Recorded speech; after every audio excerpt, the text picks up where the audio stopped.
सार आखटीत घडल र काळाड घेऊन गेला देऊन जन्माची सजा देवा कसा फासयो तुझा र देवा कसा फासयो तुझा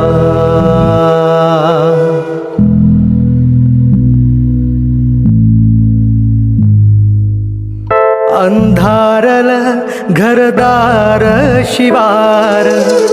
अनाथ झाला ह्यो तुझा परिवार नकळत काळ को